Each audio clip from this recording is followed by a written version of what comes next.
Ooh,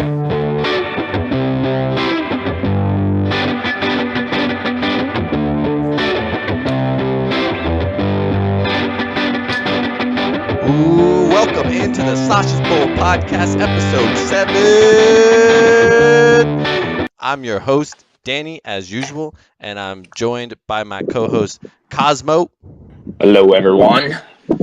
And this week, we have a very special guest all the way from the state of California, none other than the man himself, Nutsack himself. Everyone give a round of applause for our guest, Nahum. Welcome, Nahum. Hi.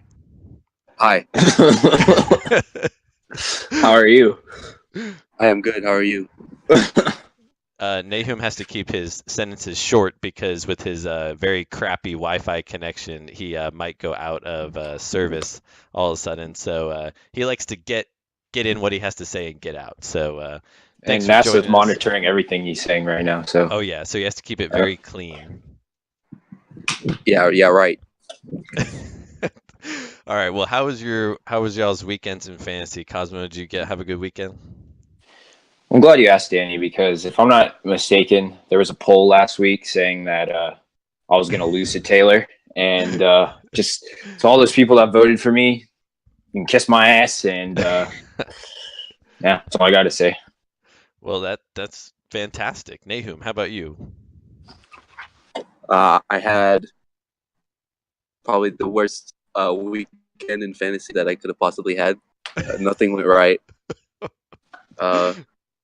And yeah, it was not good at all. All right, well, fantastic. Glad you could be here. Fantastic. Good to hear. Okay, so as usual for everyone, we've got our news of the week with our anchorman Cosmo. Then we got our top players of the week. We'll go through all of those by position, and then of course we've got the ever famous bench Ragrets. And then we've got the King Sausage and the Stinky Sausage Award. Ooh, it's going to be nasty this time. Then we've got a special segment with our guest Nahum. You're going to want to stay tuned for that one. And then, of course, we've got our Week 6 matchup review, our key transactions, our Week 7 preview, and our bold predictions to finish out the show. So let's get right into it and get this one started because Nahum might run out of data. So, all right, Cosmo, here we go. What's the news of the week?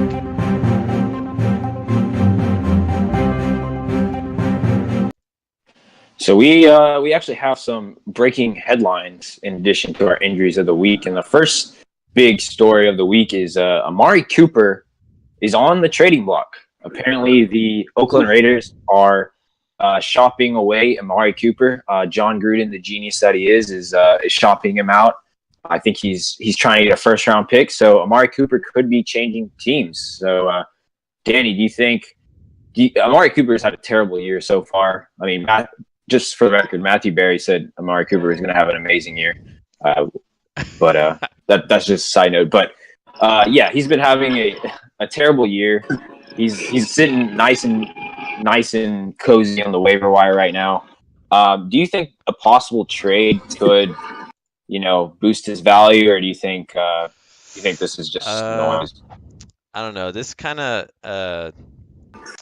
this reminds me of every single trade Rahi tries to do in our fantasy league. Like he tries to give absolute garbage and then get a first round pick. So that's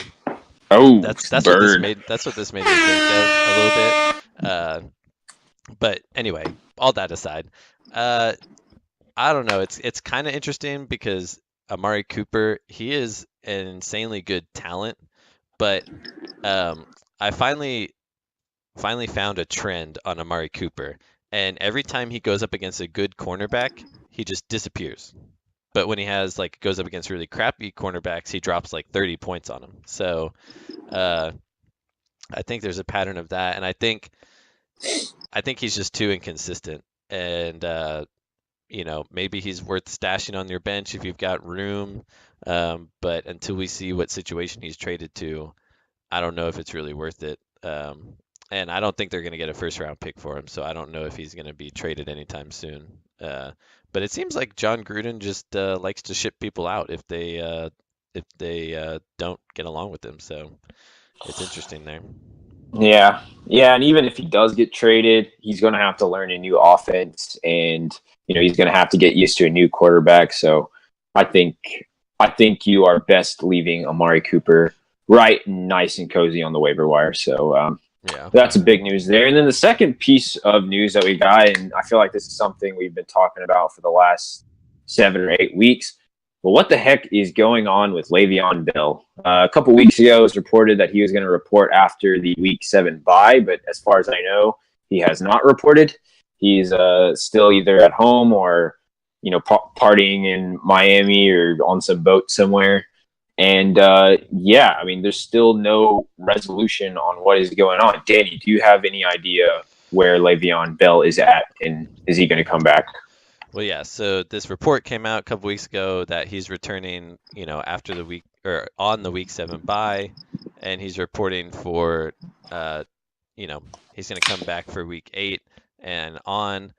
But as I said back then, that was right around when the injury to Earl Thomas happened, and then Le'Veon Bell reacted on social media and was like, "Ooh, I don't think I want to come back right now." So I think that was his original plan. I think he had planned all along to come back during the bye week, and then once this injury happened to Earl Thomas, and Earl Thomas didn't get his money from Seattle, I think Le'Veon was like, "You know what? I'm gonna wait." And then also, I just found this out the other day. If he has to come back either by the end of Week 10 or before Week 10 or something like that, but he has to be back by Week 10. And if he waits until Week 10 to come back and then signs his deal, he can't be traded because it'll be after the trade deadline. So they're trying to trade him and shop him around, but he can't be traded until he's signed. So if he waits, then he won't even get traded, and he'll wait his max amount, and then he can just finish that year out with the Steelers and then try to get some big deal with some other team. So honestly, like, all signs are pointing towards him not coming back until he absolutely has to on Week 10. And then even then, the team has already I mean, many players on the team have already talked about how they don't like what Le'Veon's doing, how they don't like what Le'Veon's doing, and how it frustrates them, and how he doesn't want to be there for the team, and that they all really love James Conner. And obviously, as you can see, James Conner has been doing exceptionally well in place of Le'Veon. Now, I'm not trying to say James Conner is better than Le'Veon. I think everyone would agree Le'Veon Bell is better than James Conner, but he's done a very good job in that role, in that offense. So it's not like they're, starving for wins and they absolutely need Le'Veon Bell on their team. So it's just even if he does come back. So first of all, signs are showing it's probably not going to be back till Week 10. And then when he does come back at Week 10, there's 6 games left in the season. Are they really going to blow up everything they've built over the season to start throwing Le'Veon in there? Are they going to just say, "Hey, James Conner, you're on the bench now," after everything he's done for them the whole season? And so let's say it even becomes a split, like 50-50 split. James Conner's getting like 30 points now with 100% of the carries. If he gets 50, he's probably still going to be a good fantasy asset at 15-ish points or whatever. So it's just not looking good for Le'Veon, and it's not looking good for Rahi this season with his top pick.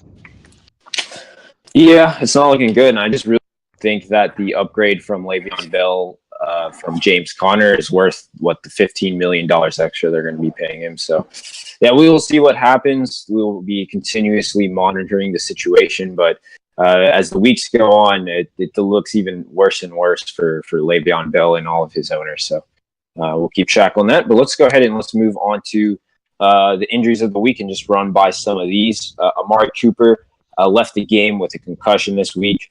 Thankfully, has a Week 7 bye, so maybe he won't miss any time. But you never know with concussions; those things can be very unpredictable. He can miss 2 to 3 weeks. You never know. But he's sitting on the waiver wire, so I guess it doesn't really matter. Cooper Kupp, coming off a concussion, left the game with what looked like a gruesome knee injury. He was able to come back for a little bit in the second half of that game, but eventually was pulled and is listed as questionable. I would I monitor did it. I did see an update today that Sean McVay says he's out for week 7. Oh, okay. Well, breaking news: Cooper Cup is out. Cooper Cup is out for week 7. So put that in the books. Don't tell Cameron. Yeah. If you're not listening, Cameron. Yeah, never mind. Uh, moving on. Quincy Enunwa left with an ankle injury. He had he was seen in a walking boot and will probably miss a couple of weeks. Nahum, I got to ask you. I got to be honest. I feel like you sold me some injured goods in this trade we did. I'm a little upset right now. I feel like you knew this guy was injured. Nahum. All right, we might have lost Nahum here. Not sure if he can hear us or not, but might have run out of some data. So, well, we set him up there and he failed. So I guess we'll continue. All right, Nahum, if you can talk, say give us a signal and we'll know you're back. I don't know what the signal is, but hopefully it'll be soon. Okay, so Calvin Ridley, another person on Nahum's team, left the game with an ankle injury. Fortunately, the MRI came back clean. There's nothing really serious going on there, but he might miss week 7. So monitor that situation very closely. And then probably the biggest injury news of the week, Devontae Freeman was placed on injured reserve. He's already been pretty disappointing coming into this season. He's been really banged up with a multitude of injuries, and now he's officially been placed on IR. What this means is, at a minimum, he's going to miss 8 weeks. So he cannot, because he was placed on IR, he cannot come back until week 15, I believe. And so he's pretty much done for the season. Danny, what do you think the fallout from this is going to be? Obviously there's a crowd. There's some people back there in Tevin Coleman and even Ito Smith. How do you see this backfield playing out with Devontae Freeman out? I think it will be a split between Tevin Coleman and Ito, but I don't know. So obviously Devonta Freeman has not been relevant. Like he came back last week, I think it was, or something, or maybe the week before. I don't know, but he was in there and then missed a couple games and stuff. And Tevin Coleman's been all right while he was out. I mean, he's gotten like 10, 11 points. Nothing like special though. And Ito, his numbers are inflated by these touchdowns. He keeps getting goal line touchdowns from like 1 yard out. But if you go and look at his stats, he's got like 3 carries for like 5 yards and 5 carries for like 10 yards. And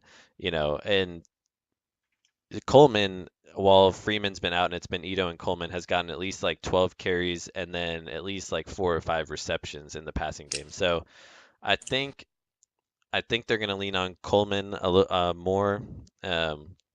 Ito, I'm sure Ito's going to get work. Obviously, goal line carries are in the mix for him, but I don't know. I mean, I have Coleman on my team, and I would say I'm probably not, I'm not like leaping up and down going, oh my gosh, now I have myself a top running back, like gets all this work and stuff.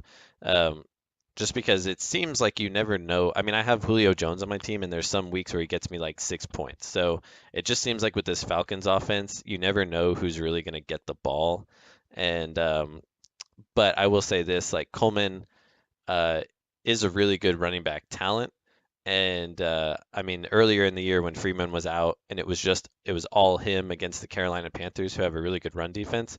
I mean, he racked up like 120 yards and should have had a touchdown, but they called it and put him back on the 1 yard line, and then freaking unathletic Matt Ryan jogged it in himself and cost me the win. But so he's really good. They just have to give him the workload. I don't know, how much they'll give it to Ito, how much they'll give it to him. Maybe with Devonta Freeman being out for sure, and they just go, okay, Coleman, you're our number 1, Ito, you're your number 2, and they practice like that and they game plan like that. Maybe it can do a lot more for Coleman. Like I think right now it was kind of like they didn't know if Freeman was in or out, and then it was like, okay, Thursday he's out. Now we got to work something up for Coleman, like Ito and all this stuff. And then Calvin Ridley came out of nowhere. But so with Calvin Ridley being banged up, Freeman being out, I don't know. I believe in Coleman over Ito. I think Coleman's gonna get. I'm not saying he's going to blow up and get like 30 points a game or something, but I think he'll get a solid like 15, 16 points a game. And I think Ito will probably get like 8 or 9, 10, just because he'll probably get a touchdown. So, um, what's your opinion? Because I saw you picked up Ito on the waivers. Yeah, you might be right, but you know what? I'm gonna make the bold prediction and say that Ito Smith will be a more valuable fantasy player going forward than Tevin Coleman. Tevin Coleman. I was like looking at his numbers, and he had that really good game against Carolina. But besides that game, his efficiency numbers weren't that good. I mean, neither has Ito Smith really, but Ito Smith has been getting pretty much all of the carries inside the 10-yard line, and so I think he has more touchdown upside. And apparently, from all the reports I've been reading, is that Ito Smith was actually a pretty good pass catching back in college. I think he was kind of a highly regarded running back prospect coming into this season. And so, probably the most likely scenario is what you said, that Coleman will be the most valuable. But I'll make a side bet that Ito Smith will finish with more points going forward than Tevin Coleman. All right, we'll bet that. All right. Well, we'll see how that. I'll say they'll probably both be decent. Like I think they'll both be like flex guys going forward. Like, okay, guys, you can kind of reliably count on. I could see. Nahum just sent me a text message, and it says his iPhone has experienced an unexpected shutdown because the battery was unable to deliver the necessary peak power. So it looks like Nahum's iPhone could not handle being in Discord chatting with us. So we'll see if he can get that fixed or not. We might be without Nahum this week.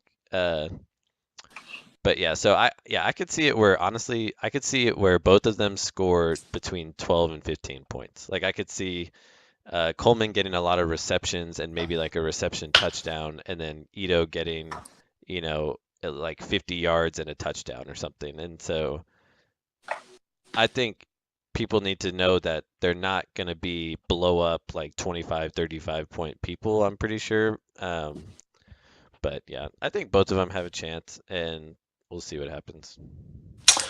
We will see. We will see. It should be interesting. We'll see who's the most intelligent Sausage Bowl host. I'm guessing it's going to be me. So hey, I'm the only person with the correct bold prediction so far. So. I got half one this week. We'll get into that. Yeah, we'll get into that. But all right, well, that is our news of the week. Thank you, Anchorman Cosmo, for keeping us up to date and ready to go for the next week. Now we're going to go ahead and get into our top players of the week. Let's go ahead and start with our top 5 quarterbacks. Number 1, he is back after groping people in an Uber. Number 1, Jameis Winston, 30.9 points for Cosmo. What a nice stream of the week, picking him up, helping your team get that solid win. Number 2, Dak Prescott getting back in the top 5. Hasn't been in there since like week 8 of last year. 29.52 points for no one because he was on the waiver wires and no one expected him to do well. So, Cosmo, do you think this is a sign of how things are going to be going forward for the Cowboys, or do you think this was just a one-game wonder? Absolutely not. This just reeks of like, I don't know what happened. I think Jason Garrett was just scared he was about to lose his job, and he put every single ounce of energy into like making sure this game goes well. But now, like smoking the Jaguars, I think Jason Garrett bought himself probably another season. So now he's going to sit back, relax, and let the Cowboys be the Cowboys. So I wouldn't expect much from that. I think their defense will be good. Dude, their defense is insane, which is why it's so annoying that the offense is struggling so much, because the offense has been great the last 2 years, and our defense has been the problem. And now the defense is like a top 10 defense in the league, and our offense can't do anything. So, this is like classic Cowboys, which is annoying because, we're all Cowboys fans. So this is just classic Cowboys where they have a really crappy game, and then the media comes out and they're like, Jason Garrett should get fired. Why don't they run the ball with Dak more? Like, why don't they do this more? Why don't they do creative plays more? And then they come out the next week and they do these incredible creative plays. Dak is running it all over the place. He's throwing it accurately. Zeke is, stomping over people, and they beat down one of the best defenses in the league 30-7 or whatever, 40-7, whatever it was. And like you said, now they're going to get complacent. I bet next week they come out and they either lose or they just have a really crappy game. And it just seems like everyone just gets complacent whenever something good happens. So I don't think you can trust Dak Prescott to do this again. I mean, we're going to get into his stats later on, but he did not have very many throwing yards. It was all just designed zone read runs. So I don't think you can really trust him. But number 3, staying in the top 5, Aaron Rodgers, 28.4 points for Brandon. Finally coming through for Brandon. Had kind of a rough start, but is looking good now.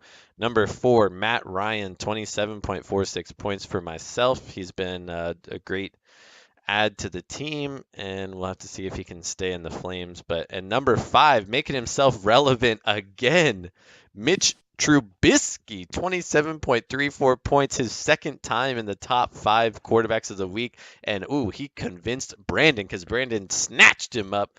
Oh shoot, did I just say something that was going to be in the key transactions? No, I think you're good. All right, well, he snatched him up. Brandon fell in love with Mitch Trubisky, and he is now on Brandon's roster. Cosmo, do you believe in him, or do you think this is going to fall off? I don't think he's going to be a top 5 guy every week. Like, I don't think he's going to be putting up 20 plus points every week. But I also don't think he's necessarily the absolute bust people thought he was going to be, like, after his first 4 weeks.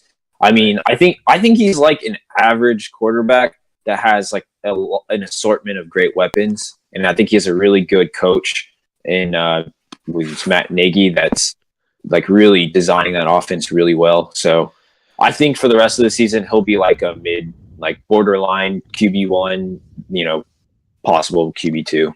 Right. Well, one thing I've noticed since he started popping off, you know who else has been popping off? Tariq Cohen. So Oh yeah, they were trying to use Jordan Howard, and he just wasn't working for Matt Nagy's offense, and it looked like he was slowing things down, whatever. And Trubisky looked like he was having a hard time. And now all of a sudden they start feeding in Cohen, who has these electric plays and can catch the ball and make these amazing plays on the outside, and he can even run in the middle pretty well.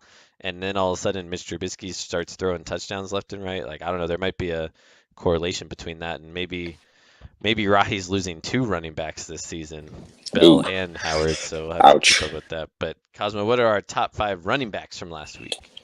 Yeah, let's run through these running backs. Coming in at number 1 for I don't know how many freaking times, Todd Gurley with 35.5 points for Duncan, absolutely destroying this week. Yeah. Is that Nahum? Is Nahum in here now? Oh, Nahum, are you back, Nahum? We could tell by your static. Are you there? Hello? All right. Well, we're still waiting on Nahum. This will be a story to monitor. Will Nahum? Yeah. return? Everyone. Yeah. Oh, breaking news. Cosmo, what's the status on Nahum? Currently, Nahum is questionable to return. He had some unfortunate injuries with the groin, and we're not quite sure if he's going to return. Yeah, we're not sure if he's going to return. Groin injury. Slamming hose too much. All right. Continue. All right. Sorry number about 1 that. pick for Duncan. Todd Gurley, always in the top 5. All right. Next. All right. Number 2, we have Melvin Gordon with 34 points for good old Danny. Not that anyone cares. Number 3, we have Saquon Barkley, 33.4 points for Taylor. Unfortunately, not enough to beat myself and my awesome team. Number 4, we have Kareem Hunt with 27 points for Cameron. After a very kind of a slow, disappointing start, Kareem Hunt, he's getting a groove now and looking pretty good there. Yeah, he's been pretty good. And then finally at number 5, James Conner, 26.9 points. I forgot who owns him, but good job there. Yeah, that's me. Hey, can y'all hear me? Hey, Nahum is back. Okay, you can hear me just in time. Yeah, we can hear you. Okay, well, continue. All right, Nahum, hit us with those top 5 wide receivers because we don't know how long we have you for. So get on to that. All right. Well, okay. Number 1, that's Tyreek Hill with 35.7 points for Brandon. Number 2, Devontae Adams, 20 points for Duncan. 3, Albert Wilson, 30 points for Free I don't know agent. who FA is. It's no one Free had it. agent? Free Yeah, agent? no one had him. Okay. You should spell that out then. Number 4, Marquise Goodwin, 27.1 points for Aaron on his bench. Yikes. Uh, That might come and up then later. Number 5, Cole Beasley with 26.6 points, and no one had him. Nahum, do you think Cole Beasley is a better receiver or a better rapper? I mean, he's just a better all-around person than anyone else in this league. So, Oh. yeah.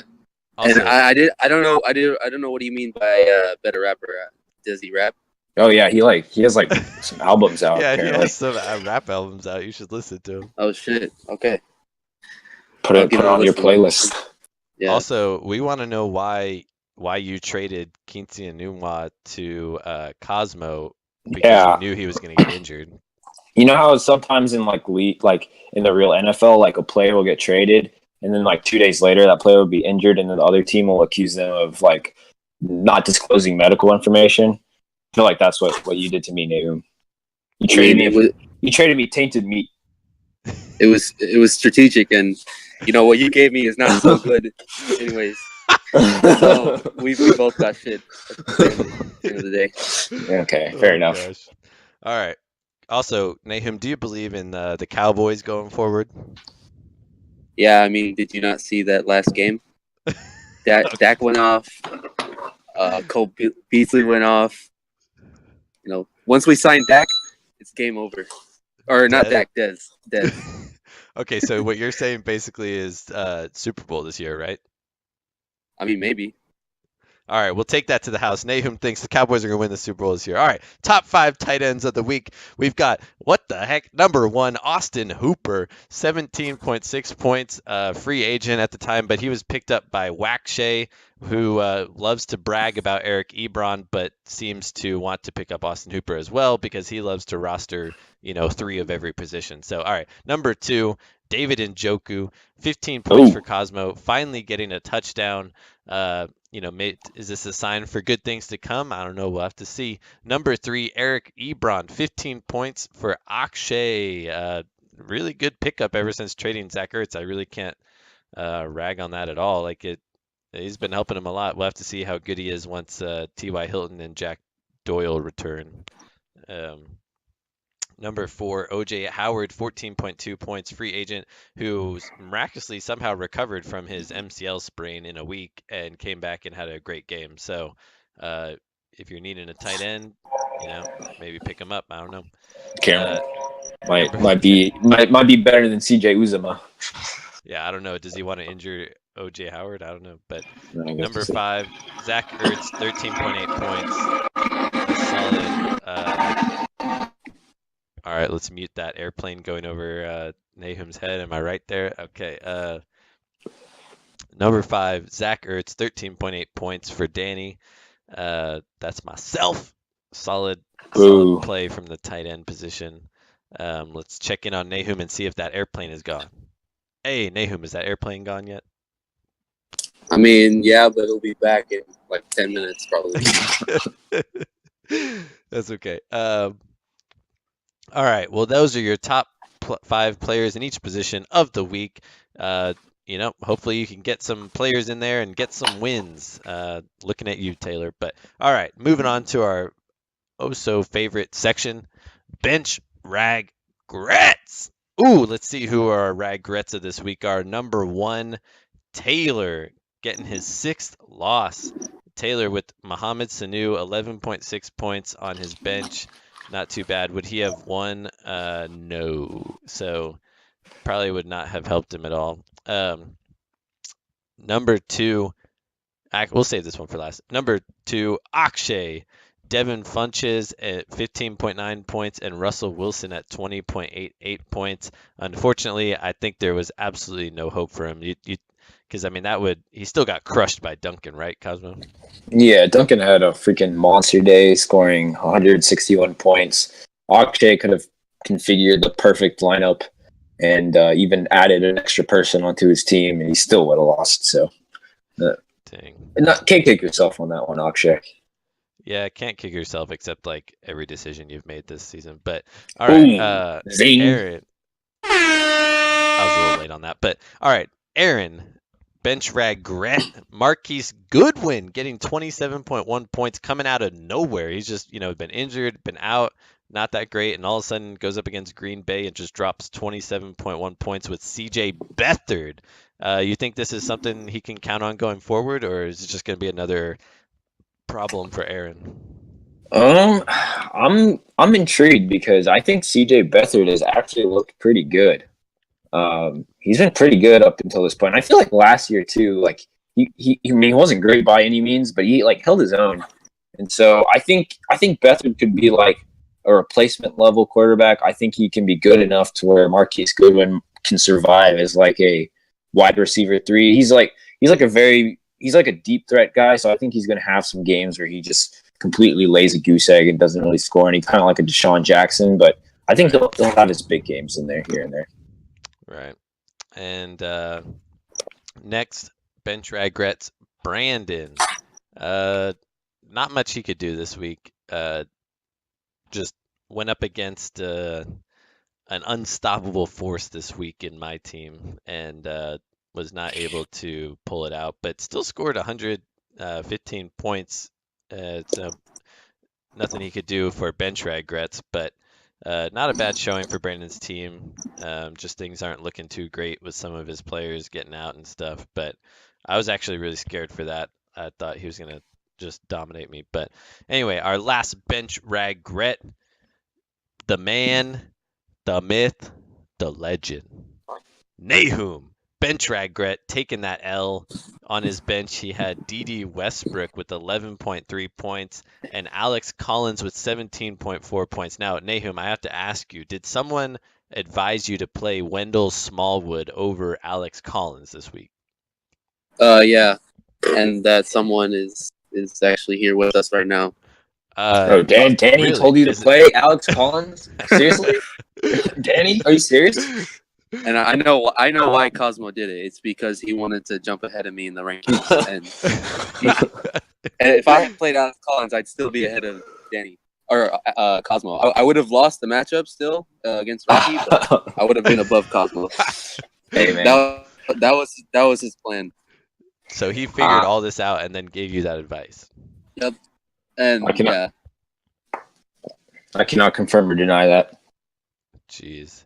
And I think, okay, so wait, if you had put Collins in over Carlos Hyde, that would have gotten you 14 more points. That would put you at 95. And then if you had put D.D. Westbrook in over Sammy Watkins, that would have gotten you 8 more points. And that would have given you might have gotten the win like 103.2 to 103.1. So you might have gotten the win if you had put these guys in, but nothing you can do about that. So I don't know. Maybe people need to stop listening to Cosmo. He's got some secret agenda there when he giving people advice. I don't know, but all right. Yeah. Well, and don't hate you the also player, gave hate me the some game. bad as well. You also gave me some bad advice as well, Danny. So Okay, so that is our bench regrets for the week. Okay, in fairness, all I told Nahum was I think Corey Clement is hurt, and he decided to pick up Smallwood instead of Corey Clement. But honestly, it's your fault for trusting someone with the last name Smallwood. So, that's on you. But those are our bench regrets of the week. Taylor, Nahum, Akshay, Aaron, Brandon. Ignore whatever Nahum says, and we'll get on to our next segment, the oh so great King Sausage and Stinky Sausage of the week. This is going to be a good one. So coming in week 6, King Sausage.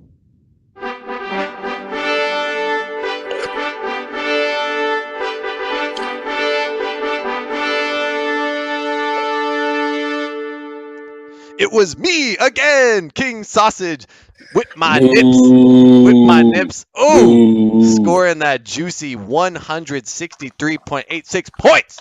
Just dropping bombs on Brandon. Getting my 3rd King Sausage in a row. Making history right now. So, as usual, I will humbly accept that award and move on. But Duncan made it a close call with Devontae Adams. humble. Thanks, man. Devontae Adams coming in, giving him 161.94 points. Almost got it. Just I thought maybe since I squeaked it out from Duncan last week, I thought maybe he was gonna pull it out and squeak it out past me this week as revenge, but he did not. Third King Sausage of the week, third win.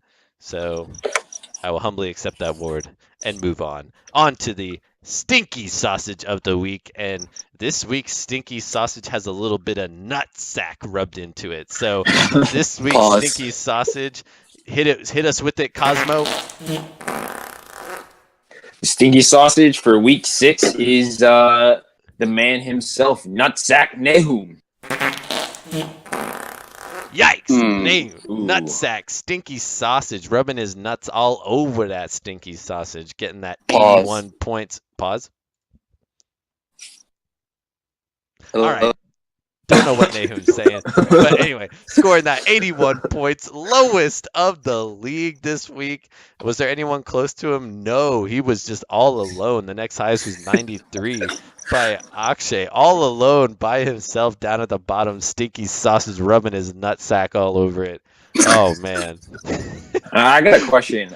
So the last couple of weeks, Nahum's kind of been on a downward spiral, and it's kind of timed exactly when he made a specific change in his team name. Nahum, do you think your change in team name has anything to do with this this just downward spiral you're facing right now? Yeah, 100%. Do you plan to change your name back? Not back, but I'm changing it. Do you believe that slavery is not a choice now? No, I still believe what I believed before.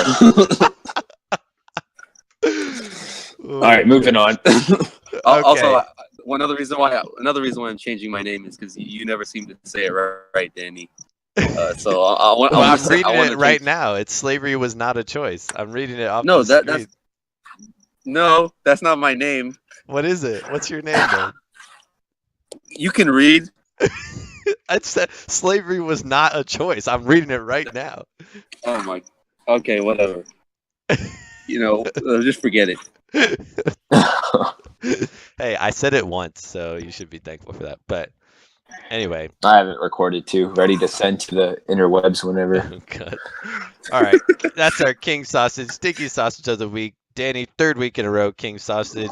And this week's Nutsack, Stinky Sausage, Nahum.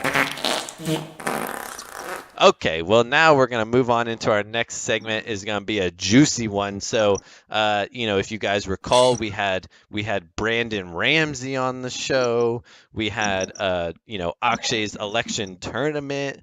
Then we had Aaron's game show. With the very catchy music. So this week we decided it's time. It's time for all of us to gather around, come together, sing a little kumbaya, and have a little story time in Uncle Nahum's basement. Okay, everyone, gather around. We're going down to Uncle Nahum's basement. Have some story time. Everyone, here we go for Uncle Nahum's basement. Okay, come on down. Yes, Let's Uncle gather Nahum. around. Okay, here we go. Nahum, Uncle Nahum, what is your story this week? All right, kids, get a little closer. All right, perfect. So, I'm gonna tell you a story about the nitwit Indian man, and some of the things he did a couple weeks ago. Tell us, Uncle Nahum. Okay, so a couple weeks ago, the nitwit Indian man put one of the best players in the league on the trading block, and he and Danny came up with a trade and put it out there for the rest of the league to see. And once the trade was placed, no one in the league thought it was fair, and a couple people reacted to it. So Uncle Nahum sees this and sees that Rahi decided to Rahi. Fuck. All right. Wait. Pause this. Uncle Nahum, you can't just pause a podcast. No, this is stupid. Uncle Nahum, are you not gonna finish your story? This just feels weird. All right. We'll reset what happened. All right, we'll say let's get into what happened. So All right. Nahum- I'm gonna drop the Uncle Nahum stuff, but I'll basically just say my side of the story. Okay, that was story time with Uncle Nahum. Okay, all right, everyone, back upstairs. Get out of the basement. Okay, bye, Uncle Nahum. Bye. Okay, what was the rest of your story? Okay. So, I guess I'll just say what Akshay, what happened from my side of the Chimera Gate. So Akshay, he did the trade with you guys or with Danny, and I get the notification, and then I get a notification that Rahi wanted to not go, or wanted the trade to be vetoed, or he wanted his money back. I see what he offered you and what you're getting, or what you're giving for Chimera, and I was like, okay, that's not a fair trade at all. I can make a better trade than this, and that's when I messaged Akshay about the I messaged him saying, hey, before you accept the trade with Danny, I have a better offer.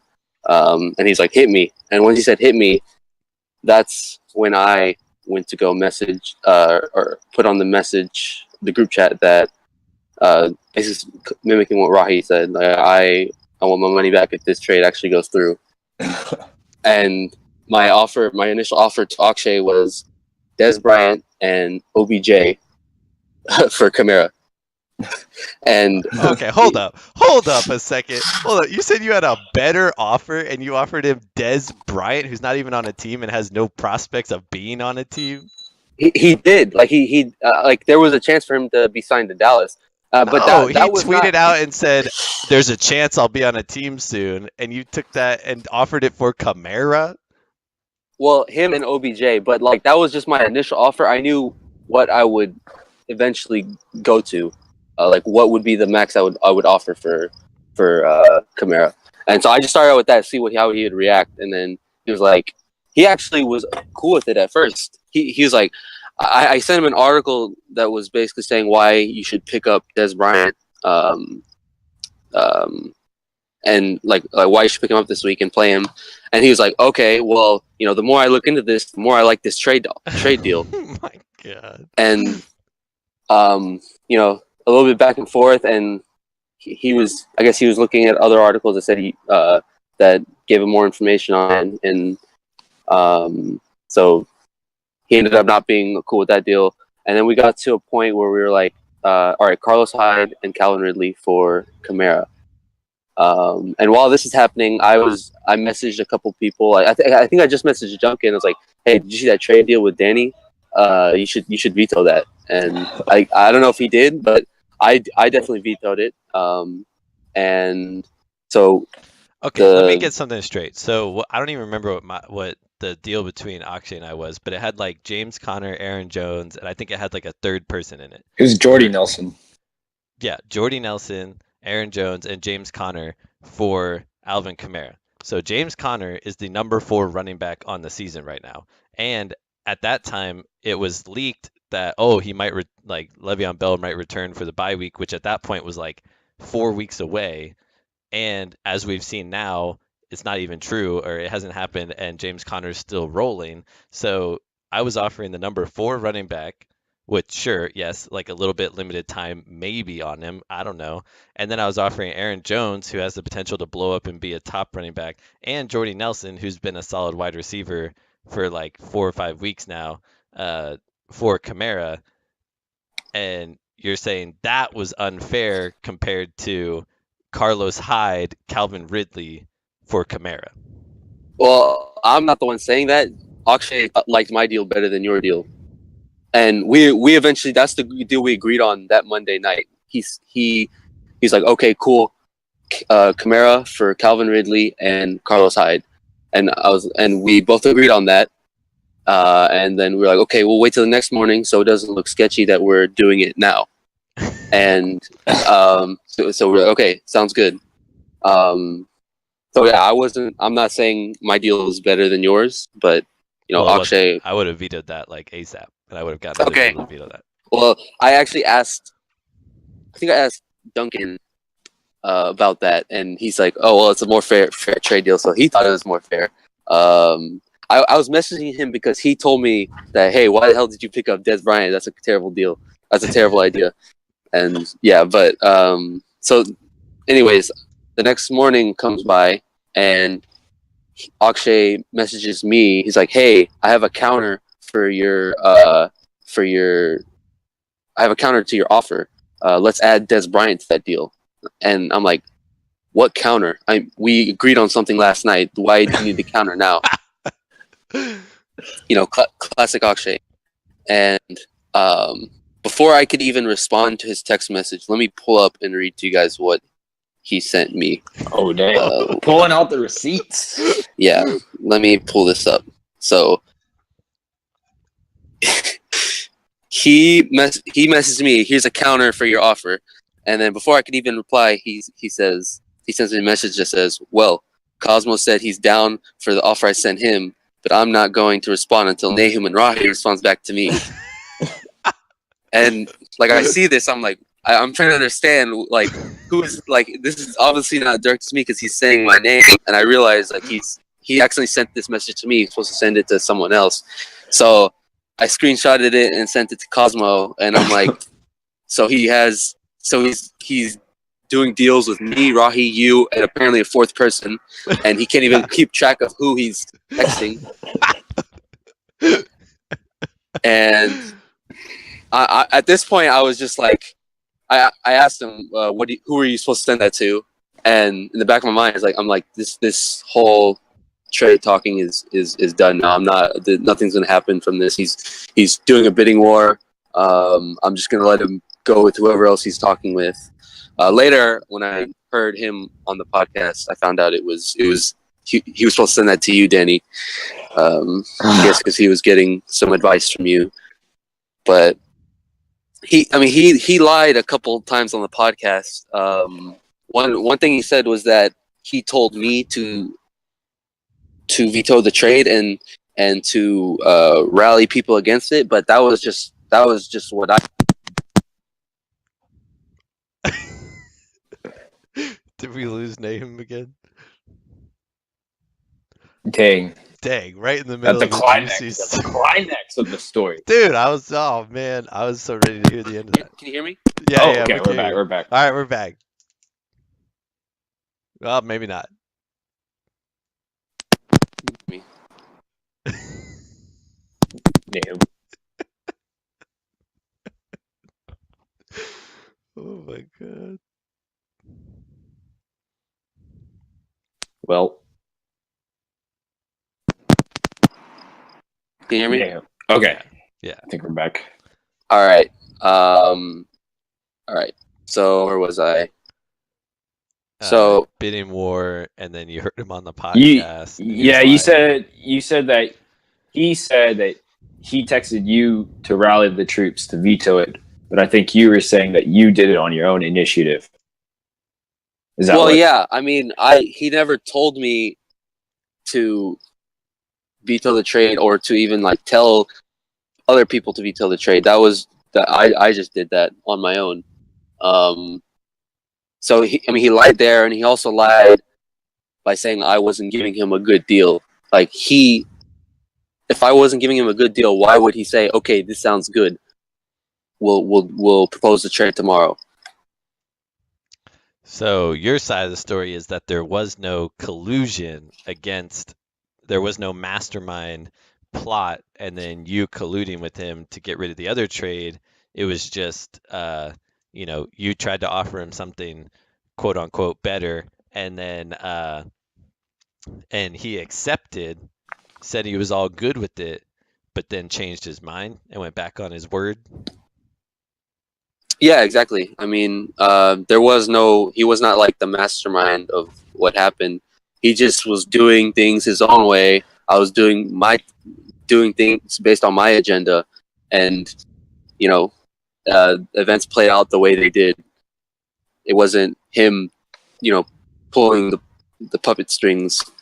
It was kind of everyone doing their own thing, and I feel like he had no idea what was going on until the next, until after it all happened, and then he just formulated the story to make it sound like he was a mastermind.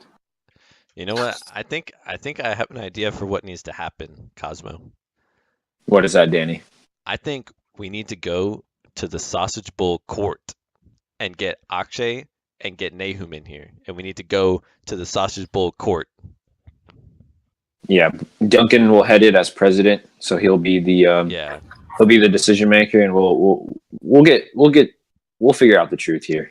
I'm thinking this might be a juicy episode for the end of the season. I'm thinking we get Nahum and we get Akshay, and then they both get a representative, so someone else in the league to represent them and fight for their case.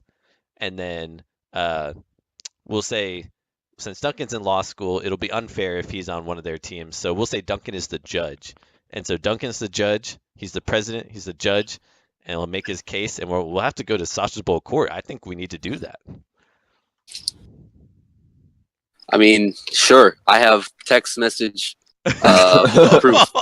I mean, oh my God. Okay, we're going to Sausage Bowl court later in the season. Yeah. Over Camara Gate.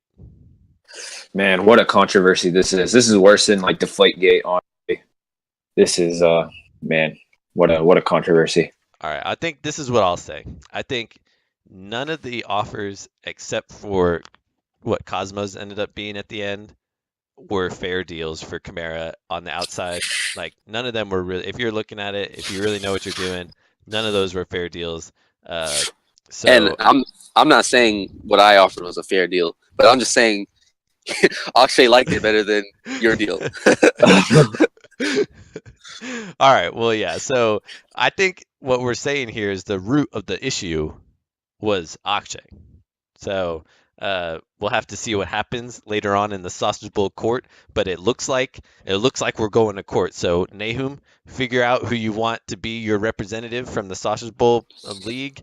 Text message them, whatever, get them to be on your side, be your representative. And then Akshay, if you're listening, get yourself a representative because you're gonna need it. And Duncan, be prepared to make a ruling in the Sausage Bowl court. So we might just have a mega episode this might be its own episode altogether. It might be a little special episode at the end of the season or something. But this is going to tear the league apart, honestly.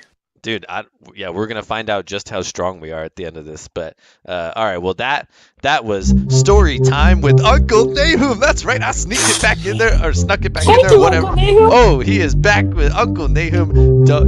Visit him in his basement. Okay, moving on to our next segment.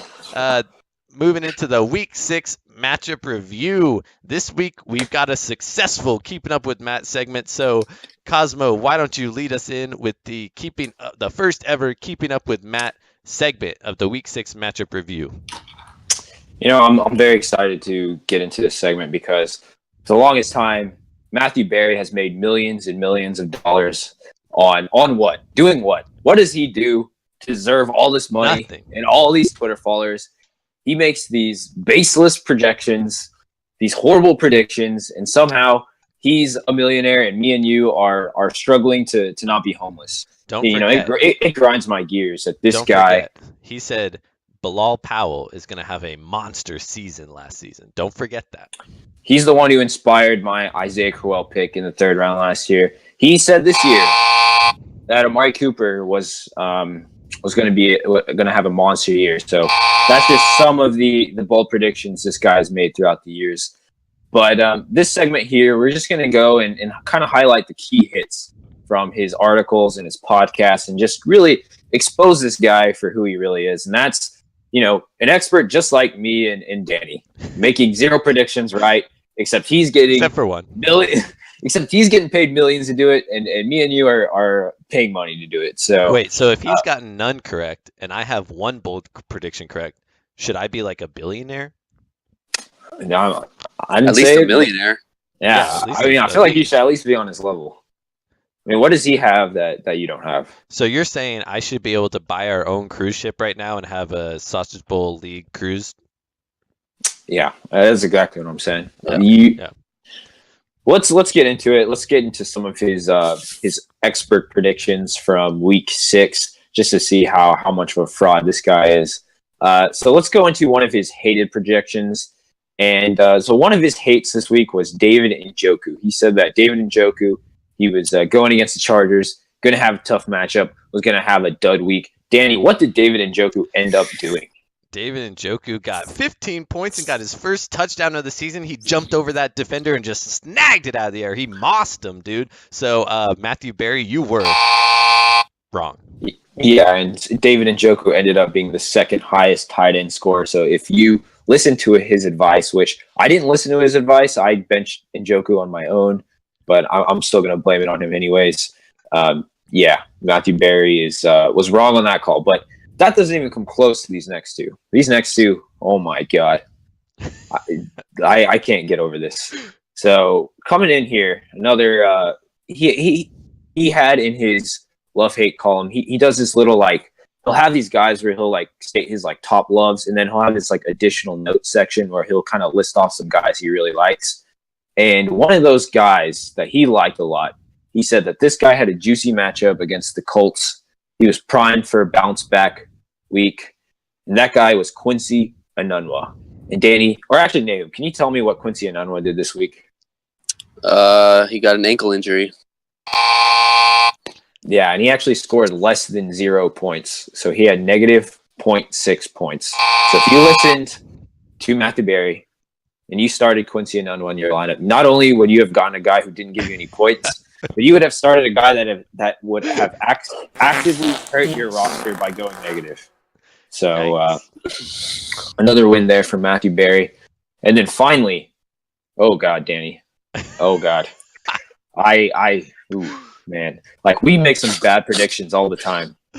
I mean, our whole podcast is making some bad predictions, week in and week out. But man, I don't know if we've come close to this. So both in his love-hate article for week 6 and his podcast, he shouted from the mountaintops that Alfred Morris was going to have a monster week. You need to use your number 1 waiver ad on Alfred Morris. If you have the number 1 waiver spot, blow it. Blow it on Alfred Morris. This guy's going to win you the league. And what does he do? 0 points.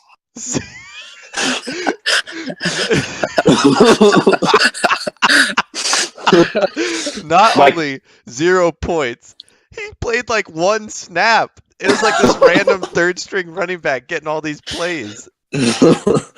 I mean, this was his he was hyping Alfred Morris up all week, dude.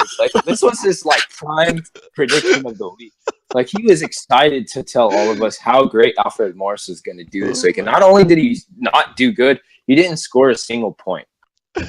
Well, okay, the funniest thing is he got his 1 snap. They gave him the ball and he picked up a first down. He ran 3 yards, picked up a first down, and then there was a holding penalty. It gets called back, so they don't even get the first down. He doesn't get any of the yards, and then he goes back on the bench for the rest of the game.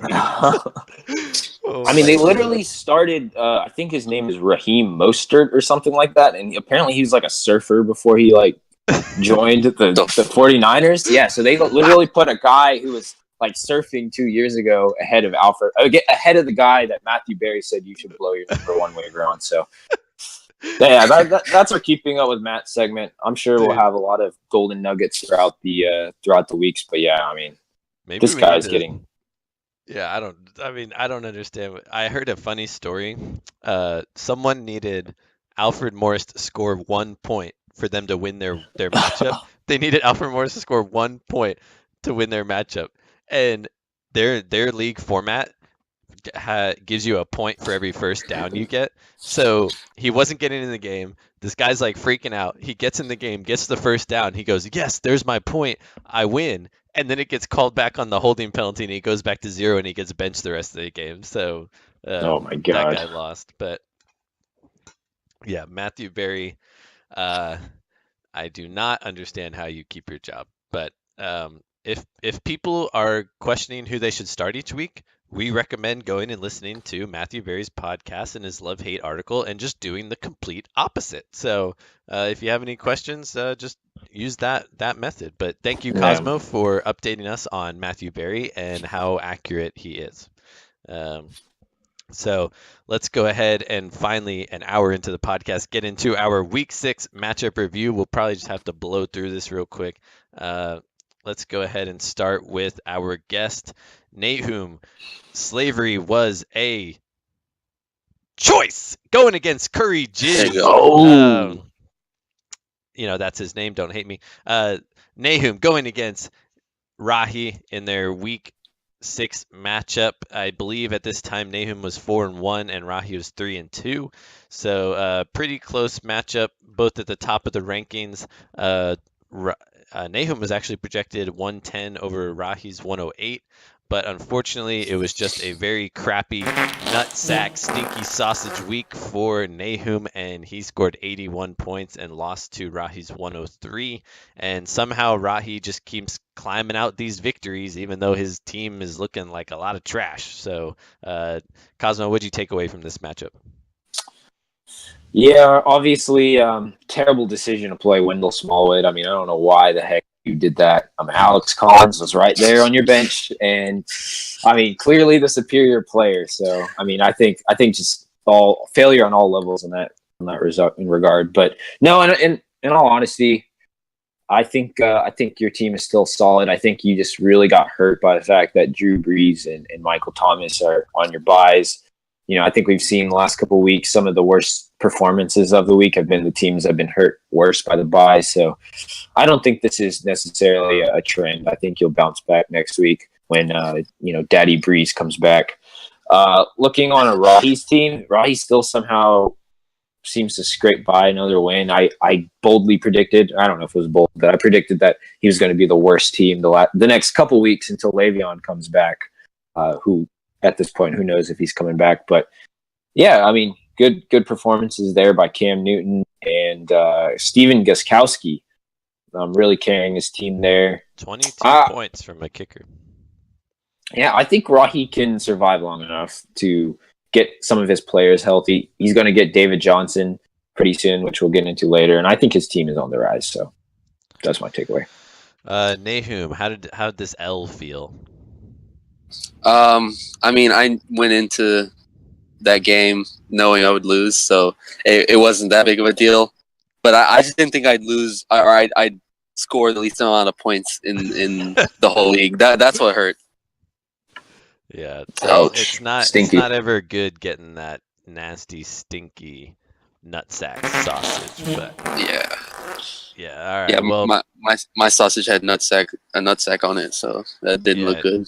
Yeah, Rahi's had curry jizz, yours had nutsack on it, and yeah, not good. But at least you haven't gotten it twice like Akshay. So, but anyway. Moving on to our next matchup, let's keep it in the podcast. We've got our co-host, Cosmo, with his team Gook, going against Taylor, the winless team Snack Attack. Is he going to eat this week? Was he going to eat it up and get that W? No, he was not going to. Cosmo was projected 118 over Taylor's 111, and Cosmo superseded his projection, got 126.2, and beat down Taylor with 109.6. Not a bad week from Taylor, but still got the L. Nahum, what'd you take away from this, and do you have any advice for Taylor, who might just be like standing on the edge of a cliff right now or something? Yeah, I mean, just next week, just bench a couple players because you'll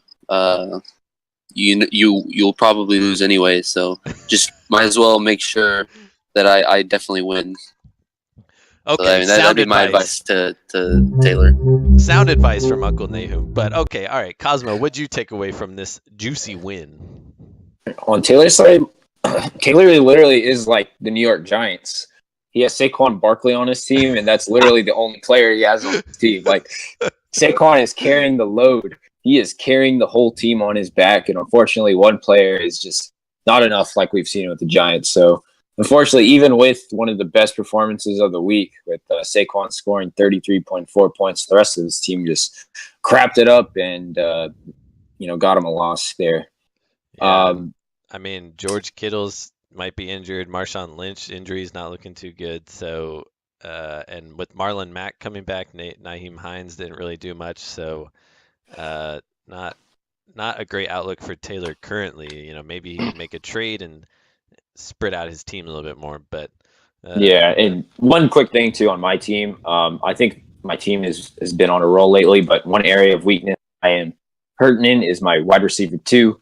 Corey Davis threw out a bomb this week with 2.9 points, and now I only have 3 receivers on my team right now. Besides Thielen, I just have Corey Davis and Michael Crabtree. I'll throw it out there if anyone's listening. Besides you two, I will. I'm willing to trade one of my running backs in order to get an elite receiver, but I want an elite receiver. So if anyone is interested in any of my guys, I'm throwing that out there. All right, well, advertising on our podcast. So next matchup, let's go ahead and do. You know what? Let's give it off to the age-old battle of the U.S. versus Russia. And by U.S., I mean the Sausage Bowl. So we've got our president, Fight Milk, of the Sausage Bowl League going against President Vladimir Putin of Russia. And this one was not a contest whatsoever. It was projected to be a blowout, and oh boy, was it ever a blowout. President Fight Milk flexing those muscles ever since he was named president, scoring 161.94 points, the second highest in the league. Just absolutely demolishing Akshay's President Vladimir Putin team with 93.2 points, just an insane margin, almost 70 points, just absolutely crushing him. And on top of this, Duncan didn't even play that well in the quarterback position. Jared Goff got him 7 points, and he still scored 161 points. So Duncan's team is very scary with Devontae Adams, Todd Gurley, James White. Yeah, Gronk is going to blow up at some point. Keenan Allen's probably going to blow up at some point. His freaking kicker got 18 points. His defense got 21 points. Well, I mean, this is just insane. How do we expect to compete with the president, Nahum? How do you expect to compete with the president? All right, good to know. Cosmo, how do you expect to compete with the president? Yeah, I was just thinking this today. Like, I think Duncan's going to win the whole thing. I mean, I think it might be close with you, Danny, but I mean, his team looks unbeatable right now. I mean, his receiver, like, listen to this receiver core: Devontae Adams, Juju, Keenan Allen, and sitting on his bench, like a guy he can't even play, is Robert Woods. And Robert Woods would be like a number 1 or number 2 guy on almost everyone else's team. Like, he is freaking loaded at wide receiver. He's got the best running back in the game, Todd Gurley, one of the best tight ends in Gronkowski. An elite quarterback in Carson Wentz. Probably should have started him over Jared Goff, but it doesn't really matter there. I mean, how are we going to stop this guy? I really don't know.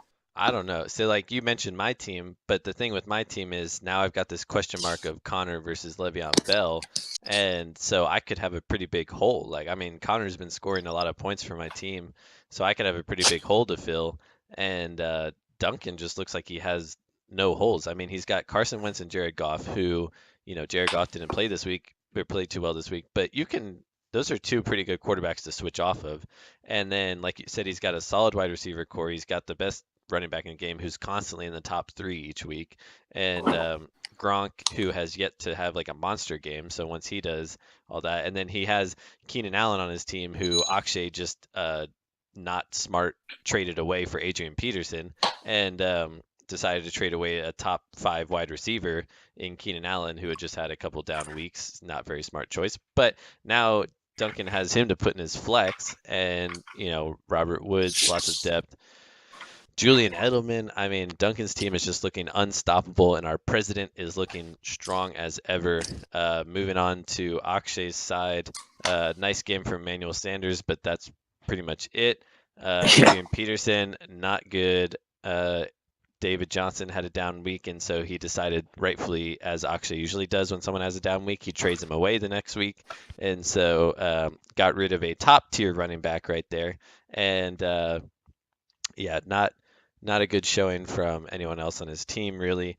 And it seems like if someone on Akshay's team has a down week, you can target him and try to trade for him. So because Akshay's willing to do that. So yeah, Duncan's team looking extremely strong. Nahum, did you want to throw anything in here about Akshay's team or Duncan's team?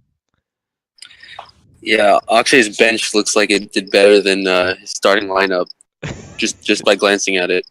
But wait, does he have 3 quarterbacks? Oh no, that was a previous week. No, He I did mean have yeah, he did have two he has kickers at one he point. has 2 kickers. Yeah, that's Yeah. it. And both of them got 0 points. So Oh, bird. Oh my gosh. Yikes. Yeah. Both 0 points for Akshay. So I mean, I can't really say anything because his team did better than mine. oh yeah, that's true. All right, moving on to the next one.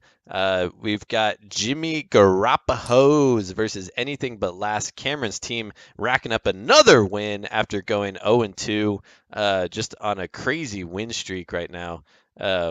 Wait, was he 0-2 or was he 1-2? I don't know. But anyway, going on a crazy win streak right now, just knocking people down left and right. He does not want to be last, that is for sure. And another down week for Jimmy Garoppolo's. Pat Mahomes could not do it for him this week. It seems like the only week that Aaron was relevant was when he played me and scored, got the King Sausage. So, but yeah, Alshon Jeffrey looking strong, Kareem Hunt coming on strong for Cameron. Even though some people on his team gave him some dud weeks like Cooper Kupp, he was still able to pull out the win.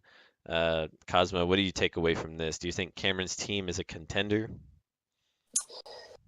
Yeah, I think he's a borderline contender. I would like it if he had a better second running back behind Kareem Hunt.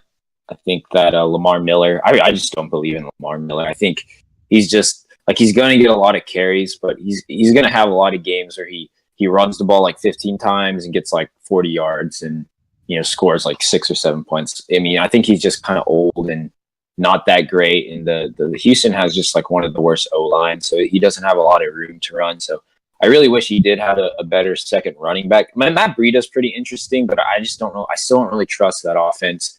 Tariq Cohen, I don't know if he's going to get the consistent usage. So I think he really needs to find a good second running back to be a true contender. And he also needs to stop. Like his team is like I feel like every single game he has a player go down with an injury. I mean, Cooper Kupp left. I believe the first half with an injury, a leg injury. I mean, I think every single week he's had a player go down, and if that keeps happening, he's going to end up with nobody on his team. So Yeah.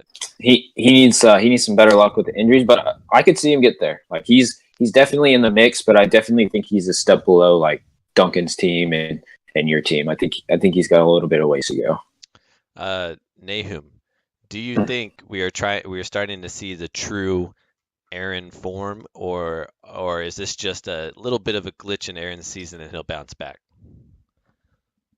I think it's just a one-time thing. I mean, he's had it's been a bit up and down for him until now, but I like his lineup. I like the players on his team, and I don't think you should write him off for now. Ooh, positive words from Uncle Nahum towards Jimmy Garoppolo's. Maybe he wants to get in on that porn star action. But anyway, moving on to our final matchup of the week. Whip my nips myself versus repeat offender Brandon. So coming into this one, I was projected 124 points over Brandon's 107. Both of us exceeded that, but I dropped 136 on his head, and Brandon got 115. So a very strong week for Brandon from Aaron Rodgers, Tyreek Hill, who is just insanely fast and no one can catch him, Zeke doing his thing, but outside of that, not a super strong performance from anyone else. And then on my team, We had Matt Ryan, who was the number 4 quarterback on this week. Julio Jones, 20 points. Stephon Diggs crapping his pants. Melvin Gordon, the number 2 running back on the week, 34 points. James Conner, the number 5 running back on the week. And then Tyler Boyd in my flex getting 21 points. So a very solid week, just trying to rack up those wins and make up for those losses. Cosmo, do you think Brandon's team is just falling apart here, or do you think he can recover? Like, what's going on with Brandon's team? Yeah, I think Brandon's problem is a lot of the running backs that he drafted early on haven't lived up to his standards. Kenyon Drake has, not gotten the touches he's needed to be a productive fantasy player, and I don't know if he will. Devontae Freeman, we already touched on that, but he's basically out for the season. So that's just tough luck there. And Zeke's been really good, but he hasn't been at the level of some of these top guys like Melvin Gordon or Todd Gurley or even Saquon Barkley. I mean, he's been like a step below those guys. He hasn't been the true elite guy I think Brandon drafted, but I think he should be good going forward. He's got Mark Ingram back, who I think was a really good draft pick. If you watch that game, they were giving him a lot of the carries. He was getting the goal line carries. So I think Mark Ingram will pick up where he left off last year. And I think better days are ahead from John Brown. He got a really tough coverage from one of the Tennessee Titans shutdown corners. I think his name was Logan Ryan. And so I think that was a fluky game. I think John Brown will be better. So I think Brandon's team will be fine. I think he can rebound. It's just he's gotten some bad luck with those running backs. So my question for you guys. So Zeke, we switched to a half point per reception this year. Now Zeke does not really get receptions. He's more just run it all over the place and score a bunch. Do you think Zeke is actually having an okay year, but because we're in half point per reception, running backs like Melvin Gordon, Todd Gurley, Alvin Kamara, Joe Mixon, James White, like running backs that get a lot of receptions as well as the rushing yards are having these monster seasons, and Zeke is not really in that mix. Same with like Jordan Howard. And so do you think if we were in a standard league, you'd be pretty happy with Zeke this year? But since we're in a half point per reception, that's why it's kind of looking like, he's scored 16 points, 17 points, 13, 32, 11, and 18. I feel like if we were in our standard league where you don't get points for receptions, I feel like you'd be pretty happy with that. Yeah, I think that's kind of what we said coming into the draft or coming after the draft. We said that Zeke is a very safe guy, which he's been very safe. He scored 10 points every single game, but he just kind of lacks the upside of some of those pass catching backs. I think that's exactly what we said, and I think that's what we're seeing here. He's been fine. He's consistent. You can count on him for never dropping a dud on your team, but he just hasn't had the ceiling as some of these other guys because he's not as involved in the pass game. Right. Nahum, what do you take away from this matchup between Brandon and I? So with Zeke, like with my running back situation, I would probably be very happy. Zeke. On average, I feel like he's one of the higher scoring running backs. Not like at the level of Gurley or Gordon, but he's still up there. But yeah, Brandon just came into this having no chance just because your team was projected to blow Brandon out, and then you did even better than what was projected. So yeah, anytime you're facing you or Duncan, it's kind of at this point not really much of a chance for the other player. Dang. But yeah, I think this is going to kind of change people's outlooks on future drafts. They'll look back at this and they'll say, okay, Zeke had a solid year, but he's not giving me those blow up games I really need.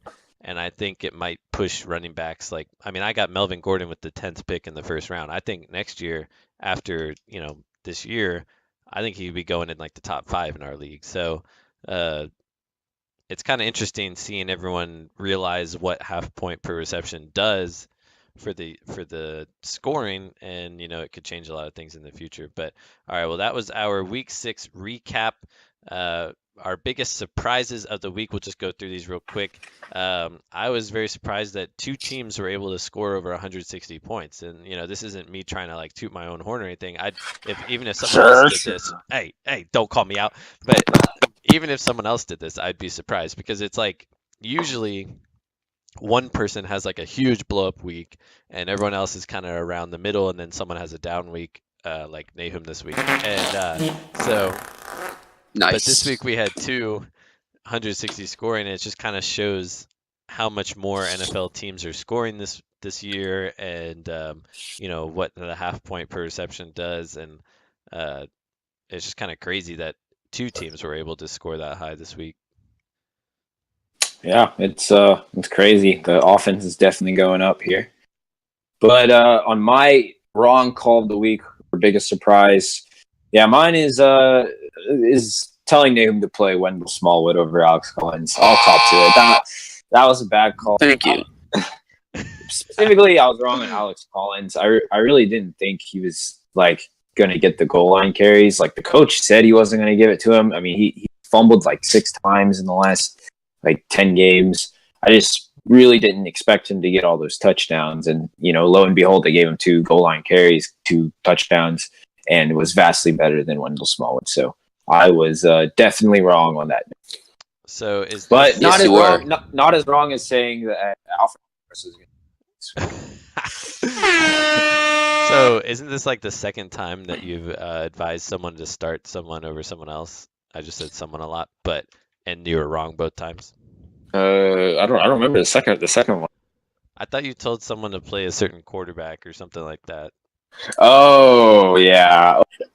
He's like, oh, that's Okay, yeah, that's when Taylor said he was starting Ryan Fitzpatrick over Tom Brady. All I said was that's bull. I didn't say it was bad. That's like the same thing. I'm not counting it. Cosmo, I gotta keep people some trust reputation us. here. Cosmo, honestly, people trust us. I'm still gonna ask both of y'all for advice, but now I'm just gonna do the opposite of what y'all say. No, dude, right. You can't Matthew Berry us like that. Dude, I mean, I feel like that's the only way it'll work for me. Dude, are you kidding me? I said Isaiah Crow was gonna get 30 points and he did. So that's a you got to believe in me. All right, where was that for my help? That's all I'm saying. Okay, well, good point. All right, that was our Week 6 matchup review. Moving into our key transactions. Cosmo, blow through these, but tell us what happened this week with the transactions. Yeah, looking at some of the waiver pickups, Brennan dropped Devontae Freeman, obviously, and picked up Marlon Mack. I really think that's a good move. Marlon Mack looked pretty good this weekend. Yeah, I was actually hoping to pick him up, but Brandon got him. Yeah, should be good for him. Taylor dropped Kenny Still, so half of that trade for Doug Baldwin has not worked out so far. But he picked up Tony Gabriel, who I think is actually very underrated and will be very good for Taylor for the upcoming weeks. And then Rahi picked up a familiar friend of his, and Geronimo Allison. He dropped Jamal Charles, who probably should not have been picked up in the first place. So actually, before he did that, he tried to trade me Jamal Charles for OBJ. See, this is what I'm saying. This is what I'm saying, dude. Okay, I will agree. It was not the most fair offer, okay? But I offered James Conner, Aaron Jones, and Jordy Nelson for Kamara. 3 solid players for Kamara, a great player, right? So obviously not quite fair, but not that far off. And then all of a sudden, Jamal Charles gets offered for OBJ. Like, yeah, you guys need to check yourselves. Yeah, Jamal Charles. Maybe he thought Nahum was gonna think Jamal Charles is the same guy like from 5 years ago, but Nahum is sharper than that. So shame on you, Rahi. Yeah, shame on you. But speaking of Rahi and Rahi's trades, he actually made a pretty fair offer, and so we got our last week. I don't think we had any trades, but we have another trade here. Akshay is back at it again with his wheeling and dealings. The official trade is Akshay gave up David Johnson, the key target in the Alvin Kamara trade. David Johnson has been traded to Rahi for Mike Evans and Corey Clement. Before I give my quick thoughts, what are your guys' thoughts on this trade, and who's the winner of this trade? Give a no middle lining this. Give a winner and a loser of this trade. Nahum, you want to go first? No. You go All right, first. I think actually this was a stupid trade, and like I don't know, man. I tried to give Akshay some advice, but I mean, you pick up okay, you trade Alvin Kamara for David Johnson, Chris Thompson, and Sterling Shepard. Now, I think that was a very fair deal. I think that was a really good deal to boost your team overall. And then uh, Chris Thompson, I think he might be hurt a little bit. I don't know, but he's having a little bit of a downtime. But he's still a great running back. And then David Johnson is a top tier running back. He's just limited by his offense a little bit. And but he in the first week that Akshay had him, he scored 20 points for Akshay. So and okay, I'll be honest about this. I texted Cosmo and Duncan, and I said, okay, David Johnson has a tough matchup this week against the Minnesota Vikings, and the rest of his running backs are kind of having a down week.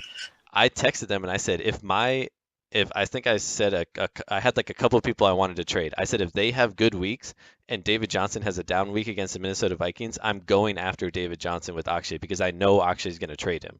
And so lo and behold, David Johnson has a hard week, tough matchup against Minnesota, scores 12 points, a little bit down from his 20 the week before. And then the guys I wanted to trade had decent weeks. So I hit up Akshay, try to get David Johnson from him because David Johnson is a top tier running back. And that offense is terrible, but I'm sure they'll figure it out and they'll get something done. And so, but he looks at my offer and he decided to say no, and he goes with Rahi's for Mike Evans and Corey Komet. Now, sure, you could say maybe this is fair, but I mean, Mike Evans was playing lights out with Ryan Fitzpatrick. Has he done that with Jameis Winston? No. He's scored like 7 points each time with Jameis Winston. And if you go back and look at their history with Jameis and Mike Evans, they don't really connect that well on a lot of games. Like, yeah, sure, Mike Evans might have like a 30-point game every once in a while with Jameis, but most of the time they don't connect very well. They don't ever seem to be on the same page. And Jameis has a hard time throwing the deep ball, as you can see with Deshaun Jackson being worthless now. And um, so he didn't pay attention to that at all. He just looks at the points. And then Corey Komet, who, yes, had a decent week last week, and technically, yes, is the number one running back for the Philadelphia Eagles right now. But I mean, if you think the Super Bowl champions are going to go the rest of season with Corey Clement as their number one workhorse running back, like you're very wrong. Like they're probably going to trade for someone. They've been talking about trading for LaShawn McCoy. Like they're probably going to get another person in there, sign someone off the practice squad, something like that. But also, Corey Clement's been injured in the past when he has bigger workloads because he's not built for the bigger workload. He's built to be a complementary piece to Jay Ajayi or LeGarrette Blount. Like he's not built to be a workhorse back. So I say Rahi, master trade, got rid of the question mark of Mike Evans and Jameis Winston, got rid of Corey Komet, who's probably could very well be worthless in a couple weeks, and picked up a top tier running back. And once again, we see Akshay trade someone after they have one down week. So I think Rahi by far and away got the better deal on this. And yeah, so that's my 2 cents. Yeah, I gotta slightly disagree with you, Danny. I still think Rahi won the trade, and I'll explain that. But I think it was a lot fairer than you're giving it credit for. I disagree with the fact that David Johnson's a top tier offense. I really don't think this offense is going to figure it out.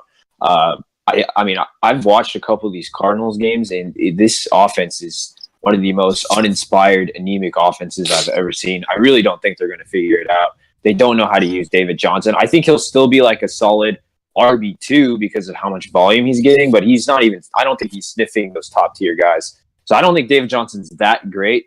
And I'm a little more optimistic on Mike Evans. I know they weren't, he hasn't had the best track record with Jameis, but a couple of years ago, he was the second rated wide receiver. I think it was 2016, and Jameis Winston was under center there. So I think there's still some history of Mike Evans doing good.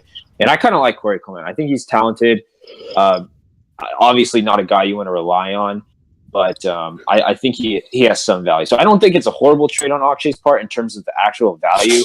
But my problem with this trade for Akshay is look at his running backs now after getting rid of David Johnson. His top three running backs are Adrian Peterson, Chris Thompson, and Corey Clement. To me, that's unacceptable to leave your running back situation like that. Rahi, needed a running back. He's been struggling. I think he picks up a solid guy, not an elite guy in my opinion, but a very solid guy. So yeah, I agree with you. I like the deal better for value, but I don't think it's an absolutely horrible deal for Akshay. Yeah, I guess we'll have to see. Nahum, you have any comments on this trade? I mean, Cosmo says that Akshay's running back situation is unacceptable, but I would be happy if I had that situation right now. I don't know. I think I'll take Carlos Hyde. I'd take Carlos Hyde and Alex Collins and Kerryon Johnson. I think I would. Yeah, I mean, yeah, maybe, but it's to me it doesn't look that bad. Why has this whole episode been filled with Nahum saying he wishes he has other people's teams? I don't know. I'm just trying to put it out there that I need a running back. All right. Well, those are our key transactions this week. Thank you, Cosmo. We'll have to see who works out on that trade. But all right, our week 7 preview. I know we're getting really late on time here, so these we're just gonna have to really run through. But let's go ahead and look at our matchups for this week, week 7. Let's go ahead and get to the first one. Whip my nips, myself going against anything but last. So I am in 6th place right now, and Cameron is in 5th place. Right now, the current projection is me at 125 to Cameron's 92. So a little bit of well, not a little bit, a lot of a lopsided part, but he does have Cooper Kupp in his lineup right now, who has 0 points and can easily switch in, T.Y. Hilton or Matt Breida, which will get him back up over the 100-point mark. So we'll have to see. But real quick, just give me, who you think's going to win and something to look out for in this matchup, Cosmo. I've bet for you every single week. Danny, I'm going to switch it up. Cameron wins this. And player to look out for. And what the heck? CJ Uzomah is going to have a 30-point game. Oh, Nahum, who you think's going to win and something to look out for? I think you will definitely win. And I think Melvin Gordon will have a below 10-point game. Ooh. So I don't think he will do well this week. All right, next matchup, we've got Cosmo going against repeat offender Brandon. So can Brandon bounce back? Can Cosmo keep his streak going? We'll have to see. I think I'm going to go ahead and go with Cosmo on this one. I think Brandon's just running into some tough matchups here and tough problems with injuries and everything. And I think I don't think he'll have a bad week. I bet he'll score like 110, 115 points, but I think Cosmo's going to keep rolling and get 120 or so, and I think Cosmo's going to take the win here. Nahum, who do you think is going to get the win and something to look out for?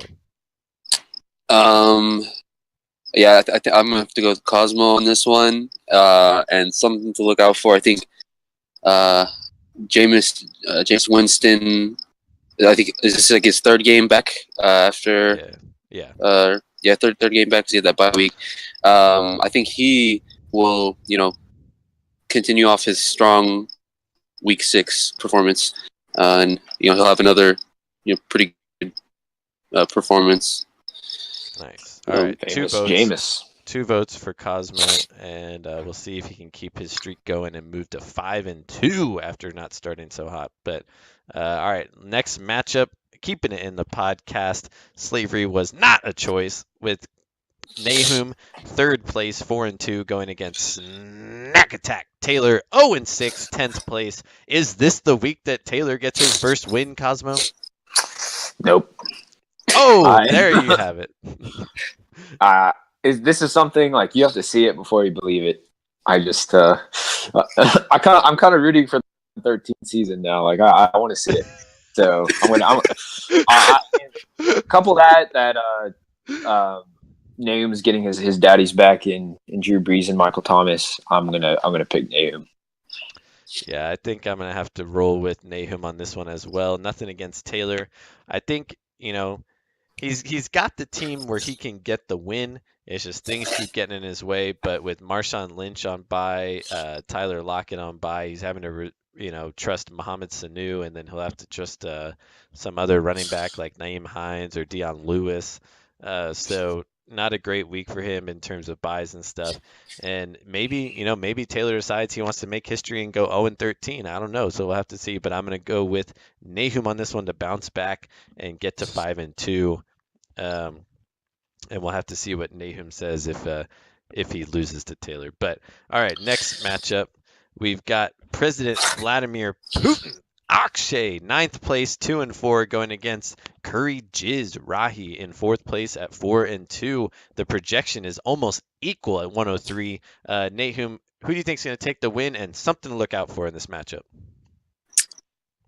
I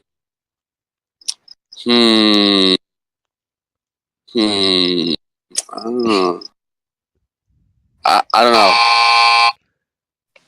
All right, moving on to Cosmos. It's a very. No, I'm just kidding. Okay, no. You can go to Cosmos right now. Let me think about this. Just give me well, one thing real quick that wasn't pointed out is this is a battle of Indians. We need that Tanuk music. Oh shoot. Where is that? Maybe next week. That? Yeah, but that. So who is the question is who's the superior Indian here? And I think there's a lot of arguments that can be made, but in terms of the teams, I've been crapping on Rahi's team a lot lately, but I like the trade for David Johnson.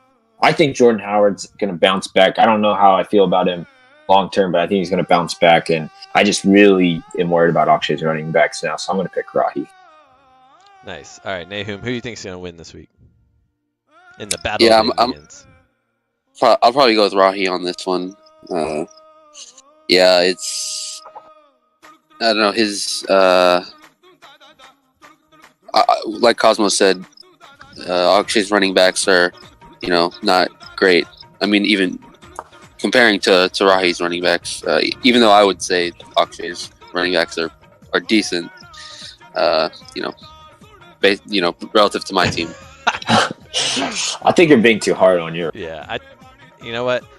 I've got the Tunak music playing on YouTube behind me. Y'all can't hear it, but it'll be on the podcast. And every time I play this music, you know what happens. You know Rahi gets that win. So I'm going with Courageous, 4-2, 4th place, taking out President Vladimir Putin. He's going to drop down lower. And, oh, man, I'm feeling it right now. Ooh, Rahi's going to get that W.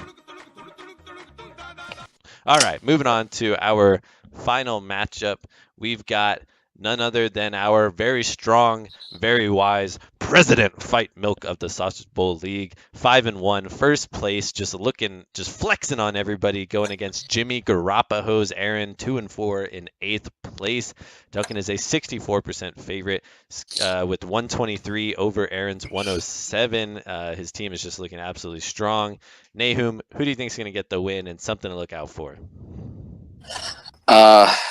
Yeah, I'm going to give this one to Duncan. It's hard to see his team not doing well, especially from what we've seen the past few weeks. So I think Duncan will win. I think it's like his 3rd or 4th game in a row. And Goff will probably have a better game in week 7 than he did week 6. That's what I think you should look out for. All right, Cosmo, winner and something to look out for. Yeah, I want to be like bold and pick Aaron, but I just really can't. Duncan's been unstoppable. I'm picking Duncan, and we'll see how LaShawn McCoy does against Indianapolis. Yeah, I want to pick the upset and get the upset right, but when you have a projection that far spaced out, even if Duncan has kind of a crappy week, like he's probably gonna score more anyway. And so yeah, barring some crazy fluke or something, Duncan's team just looks way too solid to fall here. But all right, that was our week 7 matchup preview. Last week's bold predictions, we had Cosmo get up on here and say Dak Prescott will throw for over 300 yards and have 3 total touchdowns. And well, you know what? He was half right. Dak Prescott had 3 touchdowns, 1 rushing, 2 passing, but unfortunately he only had 183 yards thrown, and that was kind of the game script. It was just a lot of zone reads with Dak and running all over the place, and the other team was not prepared for it. So we'll go ahead and give Cosmo half credit credit for that. He now has 0.5 of a bold prediction to my 1. And I mean, we've probably made 12 total bold predictions so far, and we have 1 right and half of 1 right. So keep listening to us for advice. Keep coming to us for trade advice. You know you're going to get very accurate. We'll probably stuff. get 1 right in like week 13 on our pace. So yeah, be off that one. Yeah, Nahum, you should come to us for waiver and trade advice, right? Yeah, definitely, 100%. Okay, well, last week I said Greg Zergroin will get over 20 points in his debut, but unfortunately he did not play, so I was very wrong on that one. Greg Zergroin, maybe he'll come back this week and be relevant for Akshay, but who knows? And Aaron last week said that for the first time ever in fantasy football, Rahi and Nahum will have the exact same score and tie, and oh man, it was up! No, he was wrong. Nahum got the very stinky nutsack sausage of the week, and Rahi got 100 points. So very wrong on that one, but let's move quickly into our bold predictions for week 7. Cosmo, hit us with yours. Yeah, you know what, Nahum? I don't know about you, but I'm really sick of having to listen to Danny gloat over his King Sausage wins. Hey, I'm being humble. This is 3 weeks in a row. You know, his team being is humble. All right, well, whatever. But I'm sick of it. So I'm going to put this into the atmosphere and hope it happens. I'm predicting that Danny will not only lose his matchup, but he will win the Stinky Sausage. Oh, dang it. So much bad mojo this week, dude. All right, well, we'll see if it comes true. We'll see if we'll have. I don't know if I'm rooting for us to get another bold prediction right, or if I'm rooting against that one. So we'll have to see. But my bold prediction this week, I'm going beyond fantasy football. I think this week Jason Garrett will have a terrible game and he will get fired. And then Jerry Jones, in the most Jerry Jones move of all, will hire Jeff Fisher out of retirement and take his place as the head coach of the Dallas Cowboys, so he can just absolutely ruin that team as well. So my bold prediction is Jason Garrett will be fired at the end of this week and Jeff Fisher will be hired. So look out for that to happen and look to be a very upset Dallas Cowboy fan. But Nahum, hit us with your bold prediction of week 7. All right. So my bold prediction, and I would be happy if this happens because I'm tired of seeing him take L's. Is that Taylor will beat me and get the King Sausage? Yeah, I just don't want to see Taylor go 0-7, and I'm willing. I'm fine with taking an L if that means he wins. And I want him to win by destroying me. Oh wow! Wow. So you think how he'll gracious get a of King you. Sausage and beat you and get his first W? You think his first W will be a King Sausage? I think so. Ooh, man. All right. Well, Taylor, looking out for his brother Taylor. Nahum thinks Taylor will get the W this week and get the King Sausage. But those are our bold predictions of the week. Cosmo saying I will earn the Stinky Sausage this week. I say Jason Garrett will get fired and Jeff Fisher will get hired. And Nahum says that Taylor will beat him and get the King Sausage of the week. So that it will close out our show. Is there any other quick messages you guys have for the people? I miss Uncle Nahum. Oh yeah, I wish we could get back to Uncle Nahum's basement. Oh God! And maybe we'll have to bring him back out in the future. I don't know. We'll have to see. But yeah, hey, if you're looking for a good story, hit up that basement. So all right, Nahum, any last words for the people? No. Good night. All right. Well, thank you for listening to episode 7 of the Sausage Bowl podcast. We'll be coming at you again next week after week 7 goes through. Hope everyone has a good week and some good matchups, and we'll see who can get the W's, and we'll see how that changes the standings next week. But once again, thanks for listening, and we'll see you guys next week.